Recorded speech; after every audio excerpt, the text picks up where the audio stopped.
buenas tardes. Les invito a buscar el libro de Mateo.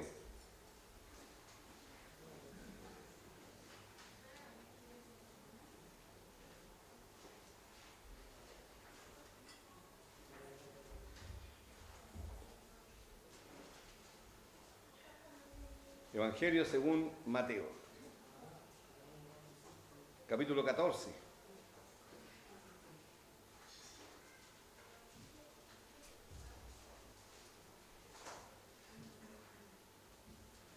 Vamos a hacer un breve recordatorio.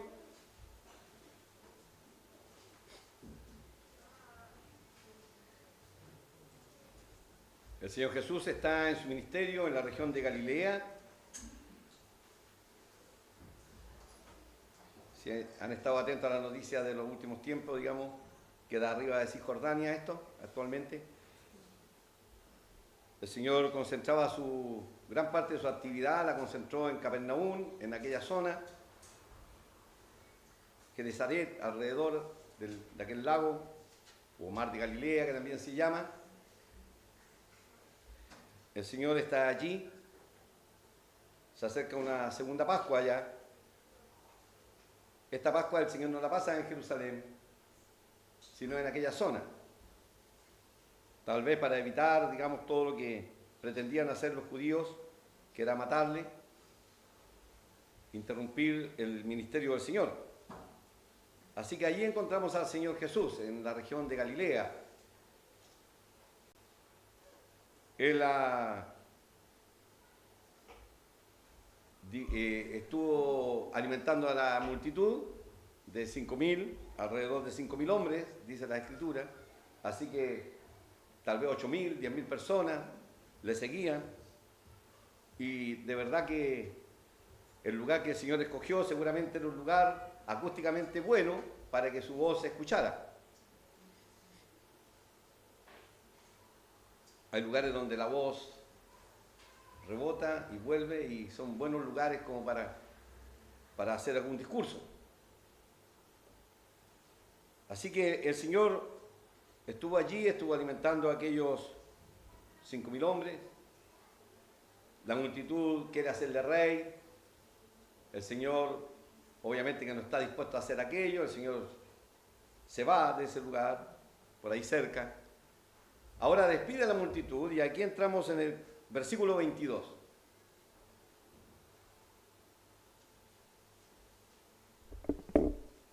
Enseguida Jesús hizo a sus discípulos entrar en la barca e ir delante de él a la otra ribera, entre tanto que él despedía a la multitud. Despedida la multitud, subió al monte a orar aparte, y cuando llegó la noche estaba allí solo. Y ya la barca estaba en medio del mar, azotada por las olas, porque el viento era contrario. Mas a la cuarta vigilia de la noche, Jesús vino a ellos andando sobre el mar. Y los discípulos, viéndole andar sobre el mar, se turbaron, diciendo: ¡un fantasma! Y dieron voces de miedo.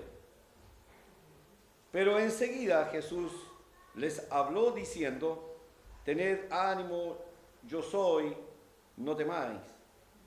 Entonces le respondió Pedro y dijo: Señor, si eres tú, manda que yo vaya a ti sobre las aguas. Y él dijo: ven. Y descendiendo Pedro de la barca, andaba sobre las aguas para ir a Jesús. Pero al ver el fuerte viento, tuvo miedo y comenzando a hundirse, dio voces diciendo: Señor, sálvame. Al momento Jesús, extendiendo la mano, asió de él y le dijo: hombre de poca fe, ¿por qué dudaste? Y cuando ellos subieron en la barca, se calmó el viento. Entonces los que estaban en la barca vinieron y le adoraron, diciendo: verdaderamente eres Hijo de Dios. Hasta aquí vamos a leer por el momento. Vamos a recurrir a otros pasajes con toda seguridad. Encontramos entonces al Señor en esta situación. Despide la multitud. De acuerdo a algunos comentaristas, las versiones en griego, los que saben de gramática, dice que esto despedía a la multitud es como imperioso. Es como que Él les obligó a despedirse de Él, o que lo dejaran solo. Ya han estado con Él, le han acompañado, han estado allí, han escuchado sus enseñanzas, y este es el momento en que el Señor los despide. Les dice que se vayan, que vuelvan a sus casas, que vuelvan a sus lugares. Seguramente lo que Él tenía que decirle ya se lo dijo completamente, y la gente ya era consciente de lo que Él le habló, de manera que el Señor despide a esta multitud. Enseguida dice que Jesús hizo a sus discípulos entrar en la barca y los manda adelante, los manda antes que Él. Los otros evangelios aportan otra información, que cuando el Señor dice que los ve alejarse, es más o menos unos 4,5 kilómetros, aproximadamente. Entre 25 y 30 estadios, dice el Evangelio según Juan. Entonces el Señor está en la orilla, después de haber ido a orar antes. El Señor ora y espera hasta la cuarta vigilia. De acuerdo al Diccionario Bíblico Ilustrado, dice que las vigilias, habían dos formas de dividirla, una que tenían los judíos y otra los romanos. Los romanos la dividían la noche en cuatro fases. La primera vigilia era de las 6 de la tarde hasta las 21 horas. La segunda de las 21 horas hasta las 24 horas. Hasta las 12 de la noche. La tercera vigilia entre las 12 de la noche y las 3 de la mañana. Y la cuarta vigilia, que es la que el Señor usa para este acontecimiento, es entre las 3 y las 6 de la mañana. Y si usted alguna vez se ha levantado a las 3 o 4, espero que levantado y no acostado, es la hora más oscura.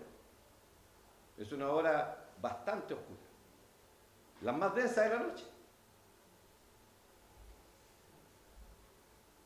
Y este es el horario en que el Señor va a acercarse a sus discípulos. Importante que el Señor es el que le da la instrucción a estos hombres para ir delante de Él. A través del relato, la idea es que nosotros podamos contrastar con nuestra propia vida también cuánto conocemos a Jesús. ¿Le conocemos? Si no es así, ojalá colabore con algo en que usted lo pueda conocer un poquito más, como el Señor también desea que yo le conozca más. Y esto siempre será su deseo, que lo conozcamos. ¿Le conoce usted bien? Recordemos a los discípulos. Los discípulos han estado con el Señor desde que Él les escoge y los llama, ¿cierto? Primero hace un llamamiento, luego Él escoge a 12. Así que es posible que andaban muchos más, pero Él escoge a 12. Y a todos los llamó antes. Y en este caminar, cuando el Señor después escoge a los 12, el Señor ha hecho un montón de milagros, muchos milagros en su presencia. Ellos han sido testigos ya de otro cruce en el mar de Galilea. Cuando el Señor se duerme, tal vez usted lo recuerde. Entran en la barca, el Señor dice, pasemos al otro lado. El Señor sabe a dónde tiene que ir. Tenía que ir a la ciudad, a la localidad de los Gadarenos. Allí le iban a esperar, ¿cierto? De acuerdo a los evangelios, 2 hombres endemoniados. Hay otro evangelio que dice que es uno solo. Con seguridad eran 2. Y allí van el Señor en esa ocasión y se levanta esta gran tempestad, pero el Señor va durmiendo. Así que no es la primera vez que ellos van a cruzar el mar. Y por otro lado, recordemos que ellos eran pescadores. Habían 4 de ellos que eran avesados pescadores, ¿cierto? De manera que no era tampoco desconocido para estos 4 hombres, que eran seguramente los que dirigían aquella embarcación. Mientras los demás se dejaban guiar por estos que tenían la expertise. Eran hombres de mar. Han visto que el Señor ha dado vista a los ciegos. Han visto cómo el Señor ha sanado a múltiples personas, una mujer, ¿cierto?, con 12 años de sangrado, y el Señor le sana con solamente que la mujer tocó su manto. El Señor, ¿cierto?, resucita a la hija de Jairo. Son testigos de esos milagros. Podríamos decir que si hubiéramos hecho una entrevista, tal vez lo hubiéramos preguntado, ¿cierto?, a cada uno de ellos: ¿usted conoce bien a Jesús? Tal vez nos habrían dicho qué le gustaba al Señor desayunar, qué le gustaba al Señor almorzar, qué le gustaba al Señor cenar, qué ropa vestía. Tal vez le conocían algunos seños al Señor y decían: oh, el Señor ya, tenemos que prepararnos, nos va a decir algo. No sé, pero seguramente ellos dirían: conocemos bastante bien al Señor Jesús. Sabemos quién es Él. Pero en el relato vamos a ver que aparentemente no es así. Y es como nos ocurre también a nosotros en nuestra vida cristiana. Hablando, ¿cierto?, a los que le conocemos, o que creemos conocerle, de alguna forma, hasta cierto punto. Y hay situaciones en nuestra vida que nos hacen realmente como reaccionar y decir: de verdad que no conozco al Señor. De verdad que me falta mucho para entender cómo Él actúa, saber cómo Él piensa, saber qué Él me diría en este momento. Y no trato de espiritualizar cosas, que usted empieza a escuchar voces en su cabeza y cosas por el estilo. Pues tenemos aquí la palabra de Dios. Dios se revela a través de su palabra. El Señor, cuando le hablaba a las personas, aparte que Él, siendo Dios, su palabra es la voluntad de Dios y es la voz de Dios, sin embargo, Él siempre usó pasajes de las Escrituras para hablarles a ellos. En una ocasión el Señor les decía: ustedes, si a Moisés conocieran, conocerían que Moisés habló de mí. ¿Cómo dice usted? ¿Sí? O sea, desde Génesis a Deuteronomio son los libros, ¿cierto?, que se le acreditan escritos a Moisés. Y dice el Señor Jesús a estos hombres religiosos: si ustedes dicen que conocen a Moisés, sabrían que Él escribió de mí. De manera que cuando usted lea el Antiguo Testamento, especialmente los 5 primeros libros, ponga atención, pues Moisés va a hablar de Jesús. Le vemos en el arca de Noé. Le vemos en el primer sacrificio, ¿cierto?, para poder cubrir a Adán y Eva con cueros de animales. Le vemos cuando el Señor profetiza, ¿cierto?, y le dice a Adán y a Eva que el Señor le dice a Satanás que le iba a aplastar la cabeza, pero que le iban a herir en el talón al Señor. Así que Moisés va hablando del Señor Jesús. El Señor siempre utilizaba las Escrituras para hablar acerca de Él mismo incluso. Así que encontramos en las Escrituras que todas nos hablan acerca de Jesús. Los discípulos se supone que le conocen. Se supone que nosotros también le conocemos. Se supone que debiéramos saber qué va a pasar y esperar tranquilos en ciertas situaciones o en toda situación. Despedida la multitud, dice en el versículo 23. Dice que Él sube al monte a orar aparte, y cuando llega la noche estaba allí solo. La gente le hizo caso, se fue, los discípulos le hicieron caso al Señor y se aventuraron en el mar, ¿cierto? Y estando la barca en medio del mar, dice, azotada por las olas, porque el viento era contrario. El otro evangelio dice que Él les ve remar vigorosamente y estaban realmente sobrepasados con la furia del mar. En esas situaciones, cuando el Señor entonces empieza y se acerca a ellos, Y dice el Evangelio, otro Evangelio, que el Señor trata de adelantárseles. Como que va al bote y el Señor va a unos metros más allá, pasando delante de ellos.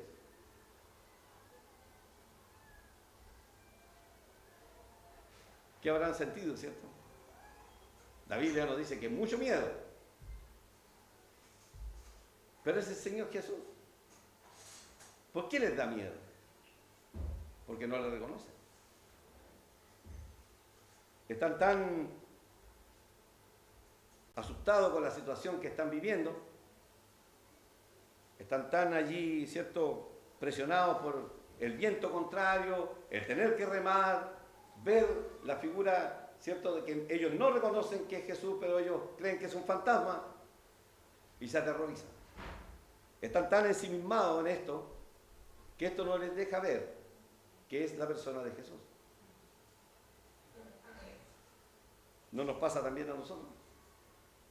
Esta es la hora más oscura, recordemos. Me hace pensar, ¿cierto?, en las situaciones que cada uno de nosotros, hasta la edad que tenemos cada cual, ¿cierto?, en sus propias circunstancias, hemos pasado momentos muy oscuros. Yo lo he vivido, usted seguramente también. De menor, mayor grado. Lo que para unos es la hora más oscura, para otros no lo es tanto. Porque no lo está viviendo. Es la vivencia de otro. Y así cada cual, ¿cierto?, puede decir que ha pasado momentos muy oscuros. Momentos de dolor, de tristeza, de soledad.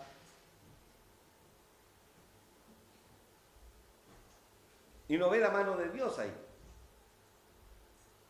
¿Dónde está Dios? Es como el reclamo, ¿cierto?, de las hermanas de Lázaro.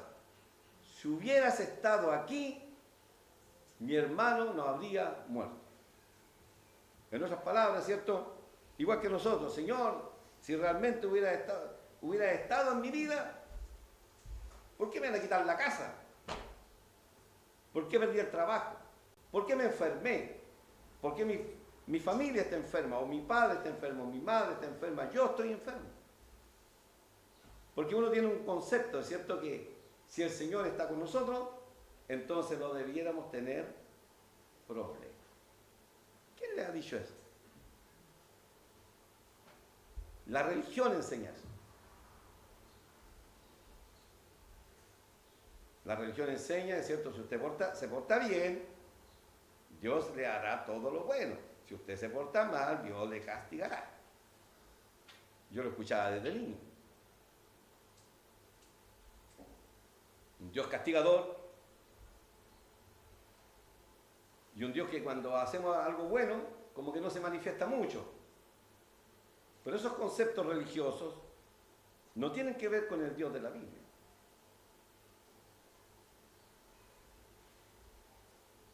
Sino es ver la vida del Señor Jesús, ¿cierto? Su camino le lleva a la muerte.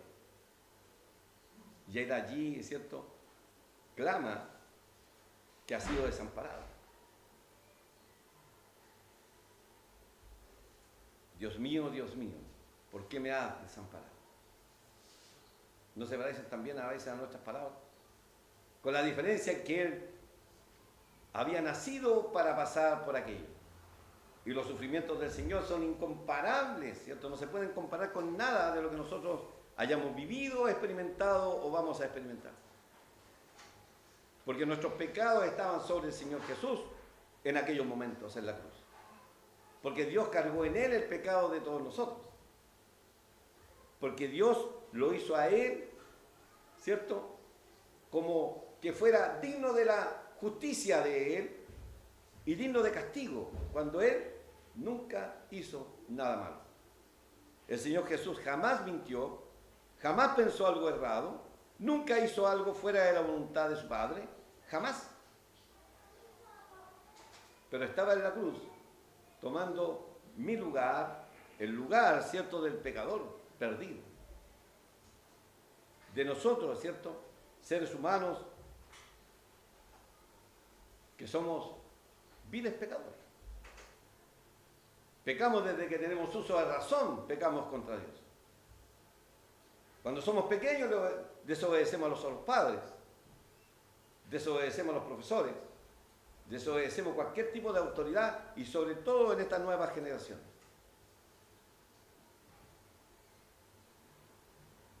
Los que tenemos más años, ¿cierto? Recordamos que era terrible si una profesora o alguien del colegio llamara a mis padres al colegio. Porque aparte de la humillación o el reto del profesor, en la casa me iba a llegar la zumba de correazo. Porque mi padre iba a apoyar la autoridad investida que tiene el profesor. Pero en el día de hoy no. Retan al niñito y van al ministerio a acusar al profesor. Y el profesor se va sancionado y el niño queda liberado de responsabilidades. Y eso se nota en los trabajos. En el día de hoy, especialmente la gente joven, no asume ninguna responsabilidad. No asume sus propios errores. Siempre el error lo tiene otro. Siempre. Siempre. De manera es cierto que pecamos desde niños. Nos quedamos con el vuelto.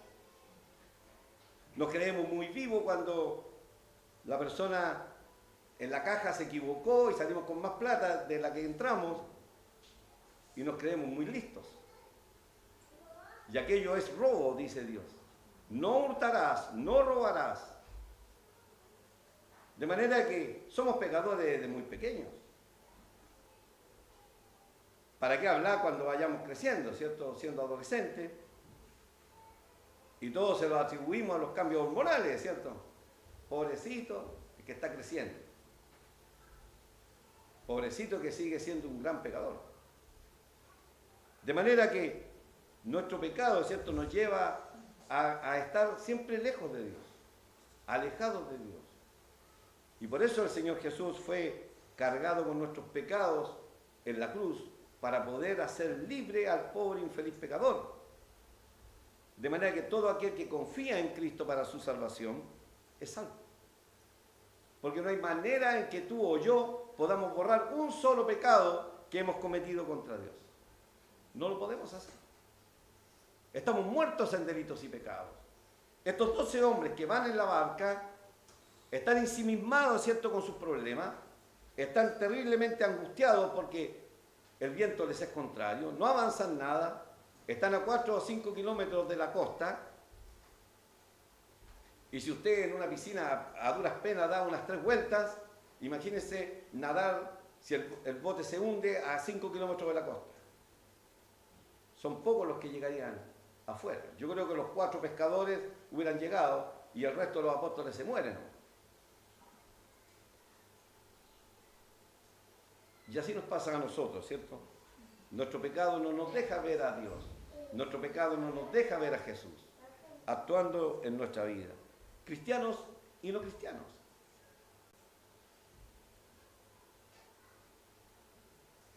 Ellos podían estar tranquilos, total. Jesús les dijo, adelántense ustedes. Yo me voy a reunir con ustedes, sin duda que lo sabían. Pero aquí están todos dudosos y están temerosos. Ahora el Señor se acerca en la hora más oscura, y siempre en la hora más oscura es cuando podemos disfrutar más de la presencia del Señor Jesús. Cuando anda todo bien en el trabajo, todo bien en la universidad, todo bien en el colegio, ¿quién se preocupa de algo, cierto? ¿Reconocemos a Dios allí? A veces sí. Pero la persona de Dios se revela mucho más en los tiempos más oscuros de nuestra vida. Y si sabemos verlo, le vamos a ver y no como un fantasma. Así que estos discípulos están allí, en el verso 26 dice que le ven andar sobre el mar y se turbaron. Un fantasma, dicen, y dieron voces de miedo. Yo creo que cada uno de nosotros se acuerda en algún momento que tuvo mucho miedo. Hay miedo al futuro. En el día de hoy, sobre todo, uno realmente se inquieta al escuchar las noticias. Aparte que exacerban todo lo que sea violencia, robo, guerra, muerte. Entonces a usted le da miedo hasta salir a comprar el pan a la esquina. Pero el Señor nos desea que andemos así, miedosos. Pero estos hombres tenían miedo allí porque realmente estaban pasando un peligro inminente. El viento era fuerte, las olas se venían sobre el botecito, ¿cierto? Sobre esa embarcación. Y más encima hay una persona, un ser humano que está pasando un poco más allá, que no saben reconocer que es el Señor Jesús. Dieron voces de miedo, gritando. Hombres adultos gritando. Siempre tratamos de hacernos los valientes, ¿cierto? Especialmente cuando nos mandan a matar una araña. Sí, mi señora sale y me dice, Eduardo, por favor, hay una araña en la ducha, anda a matar. Entonces yo voy ahí, mato la araña. Somos valientes. Pero en algún momento tenemos más miedo que a una araña. El Señor se acerca a ellos, viene caminando sobre el agua, imagínense eso. Siempre han tratado de imitar esto, ¿cierto? Recuerdo a este mago, ¿cierto? Copperfield, que ponía una lámina transparente abajo del agua, ¿cierto? Y caminaba y se enfocaba de tal forma que el hombre caminaba sobre el agua. Pero obviamente nadie ha caminado sobre el agua, a excepción de dos personas, una divina y una humana. Uno es Jesús y el otro es Pedro. Y no hay más. Se acabó. Todos los demás han andado bajo el agua, pero arriba no. Así que cuando se están gritando ahí estos hombres maduros, ¿cierto? Gritando de miedo, enseguida Jesús les habló. El Señor no desea, ¿cierto?, que nuestros corazones sean aprisionados por el miedo, el temor. No desea que estemos angustiados, afanados tampoco. No porque el problema se va a solucionar de inmediato, sino porque debemos dejar en Él todas nuestras cargas. Él ya lo dijo, ¿cierto? Que debiéramos tomar su yugo, porque su yugo era ligera su carga. Es fácil, dijo. Mi yugo es fácil, ligera es mi carga. Pero para eso yo tengo que sacarme mi yugo, que es pesado, y mis cargas, que son pesadas, para que Él las lleve y no yo. Pero yo llevar las de Él, que son muy livianas. Tened ánimo, dijo el Señor. Tened ánimo, yo soy, no temáis. El Señor se está hablando con la voz de autoridad de Dios, yo soy. Como cuando Moisés le pregunta, ¿cierto?, al Señor, al Dios Todopoderoso allí en el monte, en medio de la zarza, ¿quién eres tú? Cuando yo vaya a hablar con Faraón, ¿de parte de quién digo que voy? Y entonces Dios le habla, ¿cierto? Y le dice, dile que yo soy me envió. Y aquí el Señor utiliza esto mismo, esta misma, ¿cierto?, designación para Él, dice, yo soy. No teman. Tengan ánimo. Está la presencia de Dios Todopoderoso con ellos, no teman. Y esto es lo que debiéramos tener los cristianos, ¿cierto? Ese ánimo de saber que el Señor ha prometido no desampararnos y nunca abandonarnos. Él lo dice en la Escritura. Pero sí lo que el Señor hace una demanda, como aparece en Hebreos 12, versículo 2. Puesto los ojos en Jesús, el autor y consumador de la fe, ¿cierto? Puesto los ojos en Él.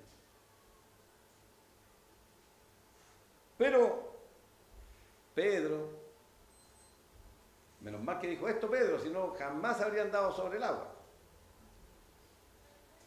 Pedro le dijo, Señor, si eres tú.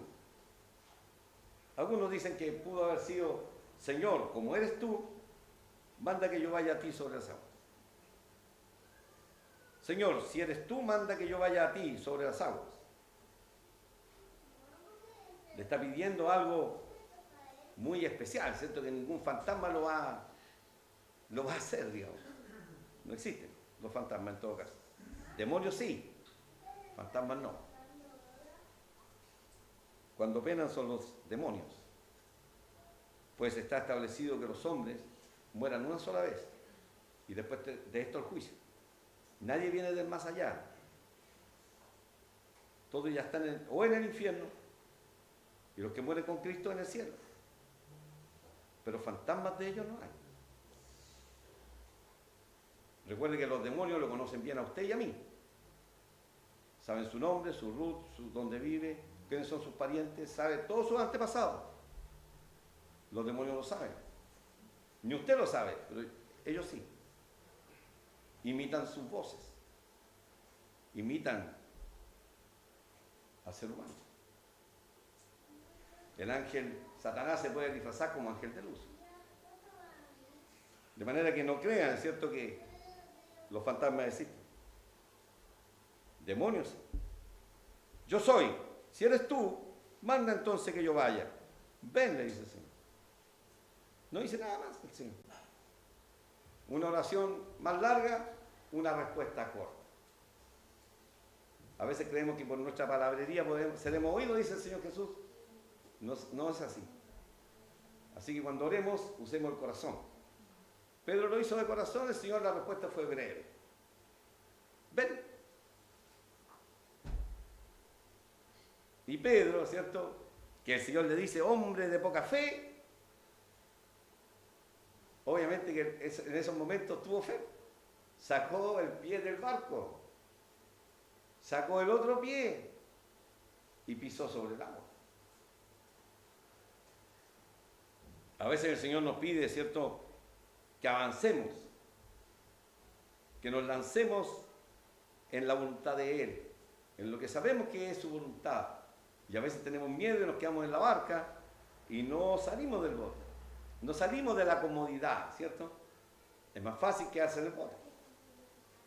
Pero deshacerse del bote para confiar solo en la palabra del Señor es otra cosa. Yo sé que usted, ¿cierto?, cristiano, cristiana, lo ha hecho muchas veces. Recordemos que Pedro ha tenido la experiencia de ver muertos resucitar, cojos saltar, inválidos correr, ciegos ver, sordos oír, endemoniados libres de los demonios.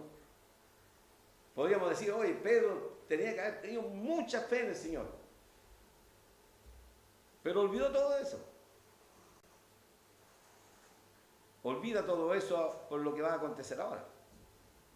Pero Pedro sí nos da un ejemplo de aventurarnos si el Señor nos dice, ven, o anda, o haz esto, o hace aquello, o termina esto, continúa con esto, pero yo quiero que dejes esto. ¿No ha escuchado su voz? Yugo desigual, somos porfiados, ¿no? Pero el Señor nos dice lo que es mejor. No unáis en yugo desigual. Porque ¿qué concordia tiene un cristiano con un incrédulo? Se requiere fe. Ay, que me voy a quedar solo o sola. Fe. El Señor siempre lo que Él dice es bueno. Siguiendo la ley de la física, es cierto, de la biología, si Pedro se mete en el agua, se va a ahogar, se va a hundir y se va a ahogar. Punto. No tiene otra. Pero Pedro obedece a la voz del Señor y deja la seguridad del bote y se aventura al llamado del Señor Jesús. ¿Por qué no lo haces tú? El Señor te dice, ¿cierto?, que si tú no eres salvo o salva ahora, que confíes en Él. Él ya lo hizo todo en la cruz. Tienes que confiar en Él. Deja la seguridad de tu bote religioso, de tus propios pensamientos, de tus falsas filosofías.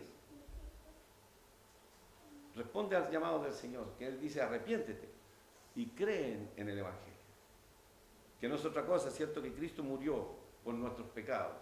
Y todo aquel que confía en Él es salvo. No tiene nada que pagar, no tiene nada que hacer, porque el Señor ya lo hizo todo. Pedro entonces sale del bote Desciende Pedro de la barca. Desciende, así que era alta la barca. Y Pedro se para en el agua. Y empieza a caminar. Qué maravillosa experiencia. Y descendiendo Pedro de la barca, andaba sobre las aguas para ir a Jesús.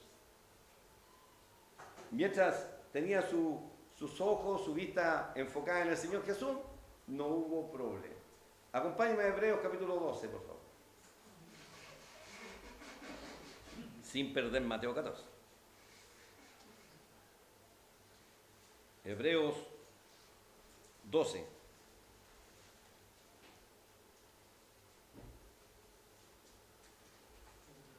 El autor, ¿cierto?, guiado por el Espíritu de Dios, escribe esto para dar ánimo a los cristianos.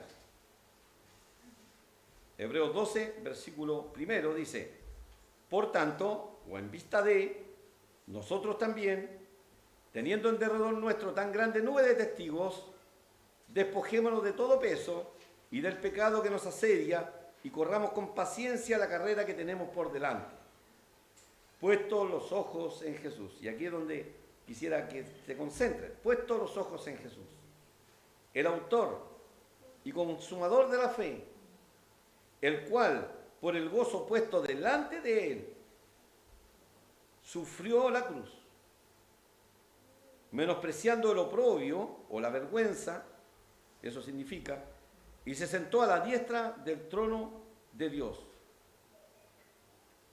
Considerad a aquel que sufrió tal contradicción de pecadores contra sí mismo, para que vuestro ánimo no se canse hasta desmayar. Así que el Señor acá nos hace un llamado. Primero que nada nos dice: no están solos.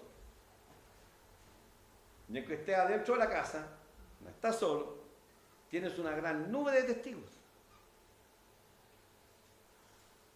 Por ejemplo, los ángeles ven a la iglesia y se preguntan muchas cosas de lo que sucede con la iglesia, de lo que Dios le dijo que tiene que hacer la iglesia. Pero ellos no son la iglesia, pero están mirando a la iglesia. De manera que nosotros, cuando hacemos la voluntad de Dios como iglesia, el Señor le enseña cosas a los ángeles. En el mundo, ¿cierto?, tenemos familiares que son testigos de nuestra vida. En el colegio tienes tus compañeros de curso, en la universidad lo mismo, de carrera, y etcétera. Y nosotros, nuestros vecinos, tenemos una gran cantidad de testigos. Y por otro lado, ¿cierto?, ustedes son mis testigos. Ustedes están viendo mi vida de manera que tengo que ser capaz de comportarme debidamente. Y por eso el Señor habla acá, dice: despójate del peso y del pecado. El pecado trae un peso indescriptible, siempre nos hunde. Y el pecado nos asedia, o sea, es como, usa un término militar aquí, un término que significa asediar, rodear, atacar, tratar de controlar ese lugar. El asedio puede ser terrible.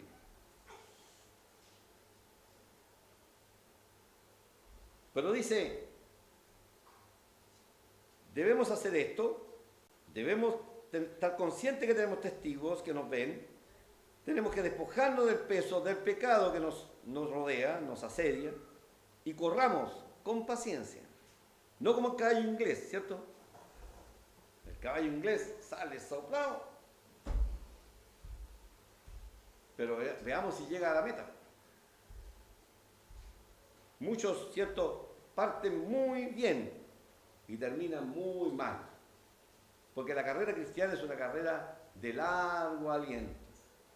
Empieza desde el día en que me convertí y termina el día que dé mi último aliento. Recién se acaba la carrera. No hay jubilación para el cristiano, por si acaso. No existe. No existe. Pueden existir hermanos viejitos que están cansados, ¿cierto? Han vivido para el Señor, pero tienen que seguir corriendo la carrera cristiana. Seguir corriendo significa seguir evangelizando, seguir siendo obediente, seguir yendo a la iglesia si puede. Estoy pensando en personas ancianas, no en ti. ¿Por qué dice, puesto los ojos en Jesús, el autor y consumador? ¿Quieres tener ánimo? ¿Quieres tener aliento? No despegues la vista del Señor Jesús. Porque si lo haces, te hundirás. Si lo haces, pecarás. Pecaremos. Volvamos a Mateo. Entonces, Pedro iba caminando hacia el Señor, sin ningún problema, dio varios pasos, pero, ¿cierto? En el verso 30 dice que Pedro, al ver el fuerte viento, tuvo miedo. El viento se ve.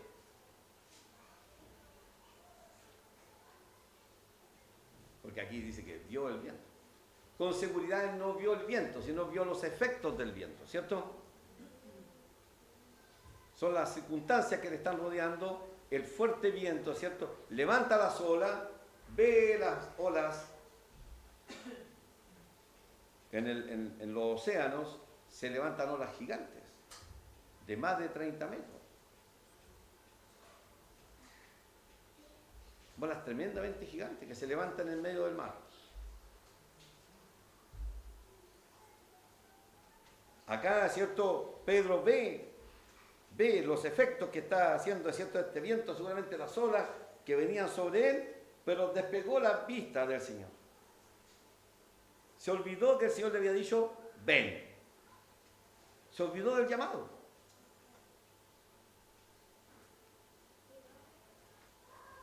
Que el Señor nos libre de olvidarnos de nuestro llamado cristiano.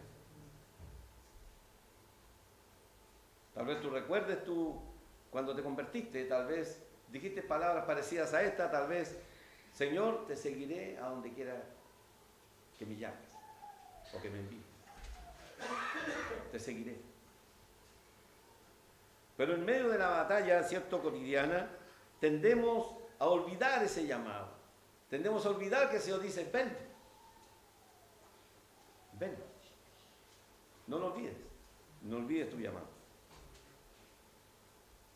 Porque Pedro olvidó aquello y dice que entonces tuvo miedo. Primer efecto. Se olvidó del llamado, entonces entró el miedo al corazón una vez más. Aparentemente cuando descendió del bote no tuvo miedo, ¿cierto? Tal vez cuando tú emprendiste algo que es la voluntad de Dios en tu vida no tuviste miedo, pero tal vez ahora sí tienes miedo. Tal vez el futuro, tal vez tienes miedo en tu trabajo, tal vez lo pierdas, tal vez te quedes sin trabajo, no lo sé. A veces son puras suposiciones nuestras, y si me enfermo, dice uno, pero no estás enfermo. Enférmate en el servicio al Señor. Pero no nos dejemos amedrentar, ¿cierto? Porque el diablo nos mete miedo. Y nuestros propios temores y debilidades nos dan mucho miedo. Avancemos, no tengamos miedo. Entonces dice que comenzó a hundirse. Y entonces lo bueno de Pedro es que dio voces. Así como gritó antes teniendo miedo por las olas, antes que el Señor lo llamara, ¿cierto? Ahora dice, Señor, sálvame.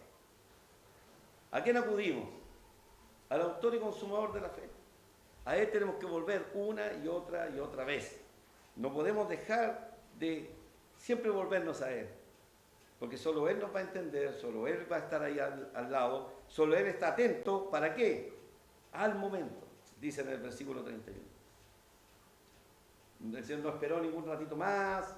Cuando su hijo, ¿cierto?, oró, porque esta es una verdadera oración, Señor, sálvame, extendió al momento la mano, asió de él y entonces tiene un diálogo con él.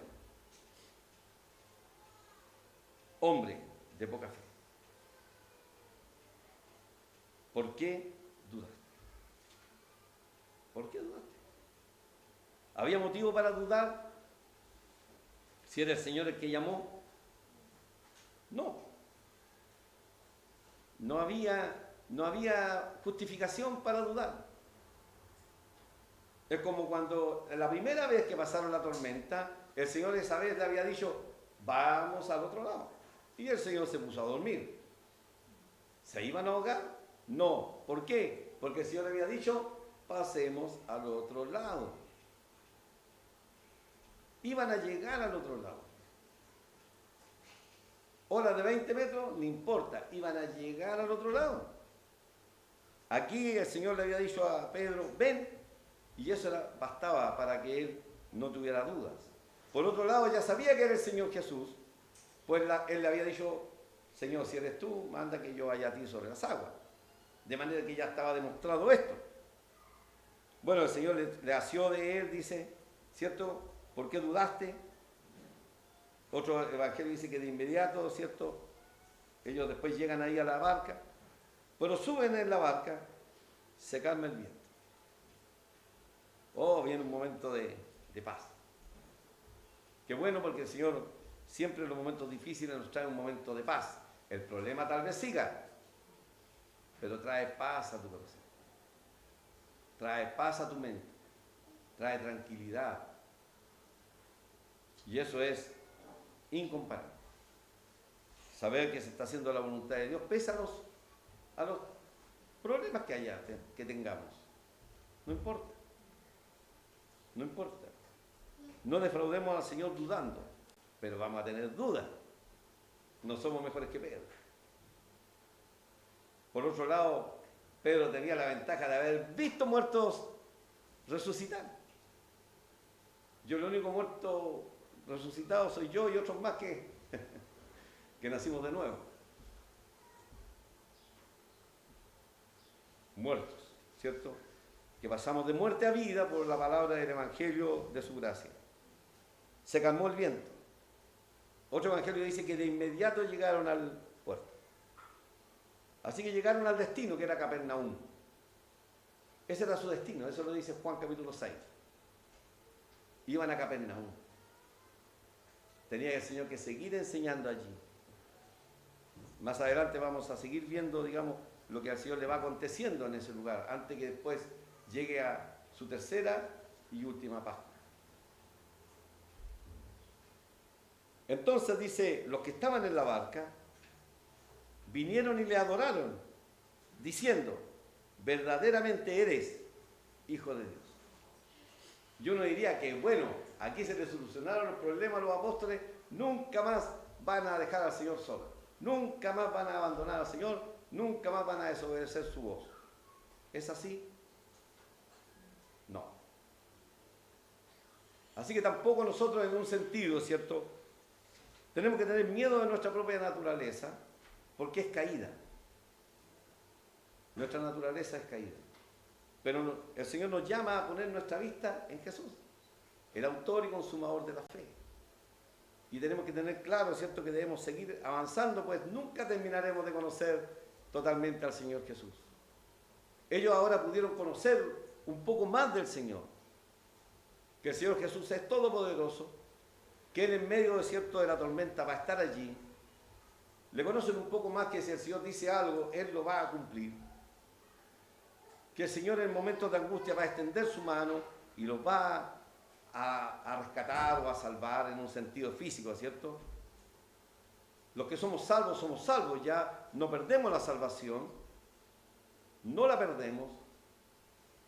Lo que perdemos es comunión con Dios cuando pecamos, que es diferente. Y esa relación tiene que ser restaurada. No hay peor cosa que cuando uno como cristiano no reconoce sus errores.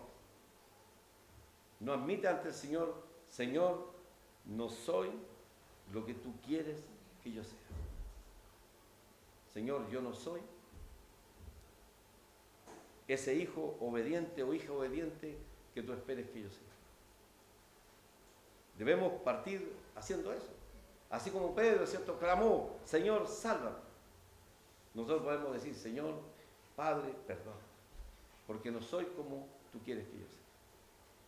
Espero que el Señor te ayude, ¿cierto?, a través de este relato, ¿cierto?, a ver que en realidad, cuando creemos conocer al Señor muy bien, en realidad no le conocemos bien.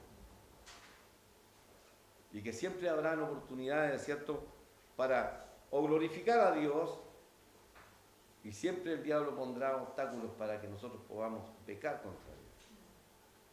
Estos hombres allí se arrodillan, ¿es cierto?, se reverencian, se postran ante el Señor. Verdaderamente eres hijo de Dios. Pero van a venir más problemas y van a venir otras dificultades. Le van a dejar al Señor solo. El Señor va a ir solo a la cruz. Y todos ellos alejados. Todos arrancados. Y el Señor les va a volver a restaurar. De manera que, exceptuando a Judas Iscariote, ¿cierto?, todos los apóstoles, a excepción de Juan, que es el único que murió de vejez, todos los demás dieron su vida por el Señor Jesús.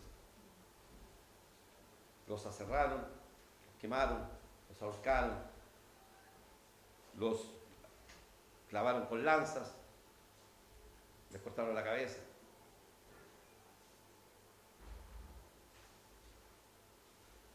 Pero no olvidaron su llamado. Así que nosotros no la hagamos tampoco. Recordemos cuando nos convertimos, ¿cierto?, cómo el Señor nos salvó, cómo nos llamó para servir. Y si hemos extraviado el camino, arrepentámonos y volvamos a Él. Pues Él sigue diciendo, ¿cierto?, ven, sigue. El Señor bendiga su palabra. Padre Celestial, te damos gracias por bendecirnos, Señor, con tu voz, con tu palabra que nos alienta, nos invita a seguirte. Seguramente, Padre, hay corazones que están pasándolo mal, por diversas circunstancias tal vez, que solo tú conoces, Señor, esas profundidades. Pero sabemos que todos, Señor, tú haces un llamado a cada uno de nosotros para que no dudemos de ti, para que te honremos, para que seamos cristianos fieles, para que seamos, Padre, buenos hijos tuyos. Ayúdanos a dar testimonio de ti, dado que hay una multitud de testigos que nos mira, nos observa, y tú nos haces un llamado para poner nuestra vista solo en el Señor Jesús, no en las circunstancias, no en el fuerte viento, no en las olas que se levantan. Ayúdanos, Padre, a no olvidar que este es el llamado que tú nos haces. Y aquellos padres que están en medio de nosotros y que no experimentan todavía el ser hijos tuyos, que hoy sea un día en que pasen de muerte a vida, de oscuridad y tinieblas a tu luz admirable, de las prisiones, Señor, del pecado a la libertad gloriosa que tú nos das. Bendice, Padre, a cada uno de nosotros con sus diferentes necesidades y problemas, y guíanos, Señor, cada día. Te damos gracias por todo, por tu palabra bendita. En el nombre del Señor Jesús.